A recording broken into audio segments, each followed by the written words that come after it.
Olá, graça e paz. Essa é a 96ª semana da nossa jornada de leitura bíblica. Nessa semana, uma semana mais curta, temos um feriado bem no meio da semana, na quarta-feira. Vamos terminar a carta de Paulo aos Romanos e iniciar a primeira carta dele aos Coríntios. Na carta aos Romanos, vamos do 12 até o 16, os capítulos. Começa com uma exortação à vida comunitária, de serviço mútuo e de amor, no capítulo 12, com as suas implicações na vida da comunidade, na vida em relação ao mundo exterior. No capítulo 13, fala especificamente sobre a relação do cristão com as autoridades, né? Fala de temor às autoridades, também fala do amor, que faz com que a gente cumpra a lei melhor do que a própria lei se propõe, né? A lei dos homens. Depois ele gasta 2 capítulos, o 14 e o 15, tratando da relação com os fracos na fé, ou seja, a relação interna da igreja, àqueles que são mais fortes, àqueles que são mais fracos. No capítulo 15 ele fala do seu próprio ministério entre os gentios, né? Renovando ali o seu currículo, digamos assim. E no 16 são saudações pessoais e a exortação a se afastar dos maus, né, dos homens maus, e também uma bênção. Já na carta aos Coríntios, nós vamos até o capítulo 6, do 1 ao 6, tem, como em quase todas as cartas, uma saudação, uma introdução ali, depois uma exortação contra o partidarismo e as divisões arrogantes na igreja, que parece que era um problema central ali na igreja, né? No capítulo 2 ele fala do poder espiritual da pregação, né, da sua própria pregação como apóstolo. No capítulo 3, ele repreende as divisões novamente da igreja e a soberba dos que se consideram sábios, né? Então ele fala do seu poder espiritual como pregador espiritual e da soberba dos sábios, né, que tentam ser líderes a partir da sua sabedoria humana. No capítulo 4, ele repreende a liderança soberba, ou seja, no começo da carta tem várias repreensões do apóstolo direcionadas a essa liderança, né? No capítulo 5, ele repreende a tolerância com a imoralidade. Então, além de haver essa soberba, há também um problema de imoralidade na igreja, que é lá o rapaz que parece que está dormindo com a madrasta, né? Não fala a respeito do pai, se ela é viúva, se separaram, não dá para entender direito, mas a grave situação é que a igreja olha para aquilo e acha que está normal. E, fechando essa série, essa semana, o capítulo 6, Paulo repreende as disputas legais entre os irmãos, que revelam carnalidade, e também repreende a imoralidade sexual ali presente. Os meus destaques na carta aos Romanos, em primeiro lugar, esse capítulo 13, que é muito importante sobre a relação com o governo, né? O Novo Testamento coloca o povo de Deus numa situação inédita. O povo de Deus lá no Antigo Testamento vivia debaixo de um governo legitimado pelo próprio Deus, né? Então era quase uma teocracia ali, né? Monárquica. Mas no Novo Testamento a igreja já não tem mais essa capacidade civil. Então ela tem que se relacionar com um governo que muitas vezes é oposto a ela, né? Que se opõe a ela, que é o caso especificamente ali escrevendo aos romanos, né? Os cristãos que vivem em Roma, eles estão ali pertinho do palácio de Nero, por exemplo, né? Então é necessário ensinar a esses irmãos como é que a gente vive, né? E convive com um governo ímpio, né? E ali não há nenhum sistema político que está sendo chancelado por Paulo, né? Isso é uma bobagem a gente falar isso, não tem condições. Mas ele afirma a legitimidade das autoridades, quaisquer que sejam, porque Deus é que coloca elas ali, não importa se é um regime democrático, se é monárquico, se é parlamentarismo, presidencialismo, se é capitalista, se não é. É sempre Deus que coloca o governante, porque ele é o soberano sobre toda a história humana.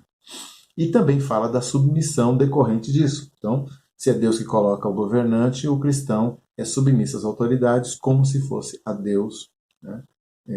Então, esses 2 princípios estão presentes aí, independentemente de qual seja o governo. Imagina isso, o governo lá era César, né? Então, se sob César você reconhece a legitimidade e se submete humildemente, sob qualquer governo você vai ter que fazer a mesma coisa. Também há uma abordagem interessante do apóstolo Paulo, e recorrente, ele vai lidar com isso em outras cartas, né? Sobre a tolerância com irmãos divergentes em questões adiáforas. O que é adiáfora? A diáfora é uma questão que não afeta a lei de Deus, não agride a lei de Deus. Então, por exemplo, eu vou comer carne ou vou ser vegetariano, né? Lá as disputas entre judeus e gentios entravam nessas questões. Então, se não há um mandamento de Deus, ela é uma questão adiáfora, uma questão que não é moral, não é certo e errado. Então, qual é o princípio? O princípio da tolerância, que é um dever do amor. A tolerância é só uma manifestação do amor, é só isso. Então, esses estranhamentos entre gentios e judeus contra alimentos, dias consagrados, né? Paulo diz, olha, tem o que é fraco na fé, então o que é mais forte lá, mais firme, que não se preocupa com essas coisas, vai ter que tolerar essa fraqueza do outro em amor. E de preferência aquele que é mais fraco também, que tem essas sensibilidades, ele aprenda a amar aquele outro que não tem essas coisas e pare de julgar. Então, esse é o princípio que Paulo vai usar aqui e em outras cartas também. E o capítulo 16 também merece um destaque porque ele é uma enorme lista de saudações, né? Revelando aí o lado mais humano, mais pastoral do apóstolo teólogo que foi Paulo. A gente tem uma imagem dele muito durão, assim, né? E essa lista de saudações mostra que ele conhecia muito bem as pessoas, né? Ele valorizava o trabalho dos irmãos na igreja, chama-os pelo nome, né? Honrando ali cada um, mencionando o que cada um fez, a igreja que se reúne na casa de irmão fulano e tal. Isso é muito bacana para a liderança de modo geral, né? Mas de modo mais específico, mas em modo geral para todos os crentes, né? Nós devemos saber reconhecer as pessoas e lidar com a igreja como a gente lida com pessoas e não apenas com a instituição. Já na carta aos Coríntios, depois do feriado, temos lá alguns destaques também, né? Começando, como sempre, pela autoria e a ocasião. Ela também é escrita por Paulo, escrita quando ele esteve em Éfeso, né? Lá no capítulo 16, versículo 8, né? Que a gente vai ver na semana que vem, ele fala assim, ficarei em Éfeso até o Pentecostes, depois eu vou viajar, né? Então, onde que aconteceu isso? Durante a terceira viagem do apóstolo Paulo, ali em Atos 19, mais ou menos, em Atos 18 a gente vê ele chegando lá na cidade de Corinto, né? E depois ele vai para Éfeso. Então é mais ou menos naquela altura que ele está escrevendo essa carta. Por volta do ano 55, essa é a aposta da maioria dos estudiosos. Então, quer dizer, se nós falamos que a carta de Paulo aos Romanos talvez tenha sido escrita em 56, essa aqui foi escrita antes. Mas não está na ordem, a ordem cronológica? Não, não está na ordem cronológica. As cartas do Novo Testamento, as cartas de Paulo, são colocadas no cânon ocidental na ordem decrescente, né? Ou seja, cartas maiores, depois as cartas menorzinhas. Essa ordem foi aprendida e assimilada dos judeus, né? O Antigo Testamento faz assim, eles organizavam os escritos dos profetas dessa maneira, os profetas maiores, depois os menores. Aqui tem as cartas maiores e as cartas menores depois. É curioso que Paulo, lá no capítulo 5, versículo 9, menciona uma carta anterior. Então, há outras cartas que Paulo escrevia que a gente nunca vai tomar conhecimento, né? Não tem como. Se perderam, não foram copiadas pelas igrejas, talvez elas tivessem assuntos muito particulares, talvez elas se perderam e tudo mais, não importa. A gente não tem acesso a essas cartas. Então, por mais que Deus tenha inspirado o apóstolo ali naquele momento para que ele escrevesse para aquela igreja, Deus não inspirou de maneira tal que o seu escrito pudesse edificar a igreja de todas as épocas e todos os lugares. Porque esse é o propósito do Espírito ao inspirar a Bíblia. Né? A Bíblia é para ser edificante para todos os crentes de todas as épocas. Talvez aquelas cartas não tivessem essa característica e o Espírito Santo não a preservou para nós. Né? Então não precisa ficar preocupado com isso, perdemos uma carta. Não. O que Deus queria que a gente soubesse estão aqui nessas duas. E nessa carta, então, que se perdeu, ele teria exortado os crentes coríntios a se separar dos cristãos imorais. Né? E aí não funcionou, ele teve que escrever mais 2 cartas, pelo menos. Né? Alguns estudiosos vão achar que até tem mais uma aí, seriam 4. Corinto, o que é Corinto? Né? Que cidade é essa? É uma cidade portuária, ali do que a gente chamaria hoje de Grécia, né? Na época Acaia. E, ao contrário de Roma, a igreja ali em Corinto havia sim sido fundada por Paulo. Né? nessa sua segunda viagem missionária, ali entre o capítulo 15, versículo 39 em diante lá de Atos, que nós lemos um mês atrás, descreve lá Paulo chegando na cidade de Corinto, né, percorrendo a Acaia, a Grécia, e chegando à cidade de Corinto e evangelizando ali a partir de Atos 18. Depois diz lá em 19 que Apolo também, aquele judeu zeloso e tudo mais, é um evangelista nato, que também passou pelas cidades evangelizando, esteve ali em Corinto, e isso, né, essa mudança de liderança, depois serviria de pretexto para os partidários de Paulo, de Apolo e de Cefas agirem com soberba em relação uns aos outros. Né? Então, olha, eu sou de Paulo, não, eu sou de Apolo e tal. Essa confusão que havia lá na igreja tinha como raiz o fato de que diversos irmãos tinham passado por ali. Cefas é Pedro, né? Não sabemos se Pedro passou por ali ou se era só alguém dizendo assim, não, esses que vieram aqui não valem nada, eu sigo aquele que está lá em Jerusalém, né? Pode ser também. Enfim, isso acaba mostrando para a gente a natureza divisionista dessa igreja. Né? Essa igreja sempre arranjava motivos para não manter a unidade do Espírito.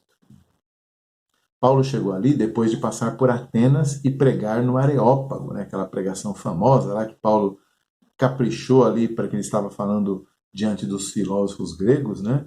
E foi uma pregação que não teve muito sucesso entre os iniciados na filosofia e na retórica. E então parece que quando chegou em Corinto, Paulo determinou-se a falar com simplicidade do Evangelho de Jesus Cristo, o que depois também serviu de pretexto para aqueles que haviam sido mais influenciados pela filosofia e pela retórica ali em Corinto, também serviu de desculpa, né, de justificativa, para eles diminuírem Paulo. Paulo nem fala direito, não sabe, né, não tem palavras filosóficas, ele não vale muita coisa. Tá? E Paulo, olha, eu preguei com vocês, quando eu estive aí, eu preguei com poder espiritual e não com sabedoria humana. Né? Você vê? Para tudo o pessoal usa de pretexto para dividir, né, para separar aquilo que Deus pretende que fique juntos, né? Então, nós vamos ver aí recorrentemente nessa carta e também na segunda, Paulo combatendo o veneno da soberba, que parecia estar muito bem infiltrado nessa cidade, nessa igreja, né? Então, esse é um sério problema, né? A soberba espiritual. Depois, quando ele falar sobre os dons, por exemplo, ele vai voltar a esse tema, depois o amor, ele vai voltar nesse tema e vai seguir. Semana que vem a gente vai entrar nisso.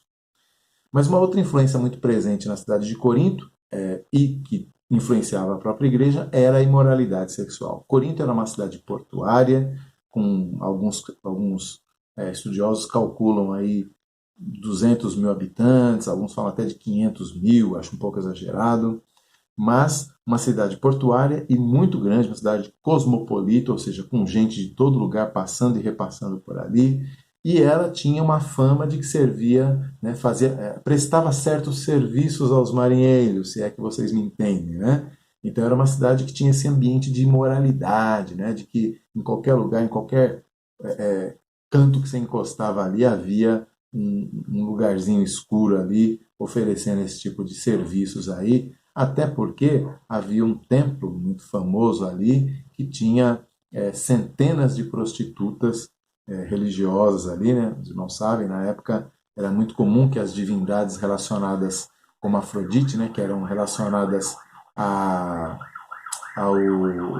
fertilidade, esses templos de divindades desse tipo ofereciam serviços sexuais aos seus adoradores. Né?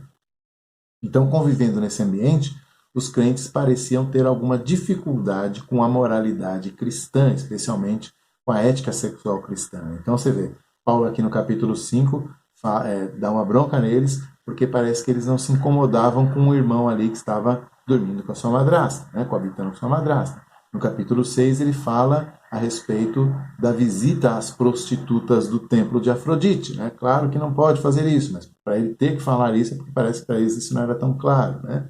E lá no capítulo 7 e 8 ele ainda vai falar sobre a santidade do casamento. Então, nós percebemos realmente que a questão sexual era muito controversa nessa igreja. Eles não entendiam direito o que a Bíblia diz sobre isso e Paulo tem que insistir. Agora, nós cristãos vivendo no Brasil do século XXI, né, com paradas imorais, né, com imoralidade para todo canto, nós sabemos como é fácil nós nos amoldarmos ao mundo e assimilarmos a imoralidade que há no mundo, né? Que o Senhor esteja nos guardando e nos protegendo disso. É isso, boas leituras e até a próxima semana.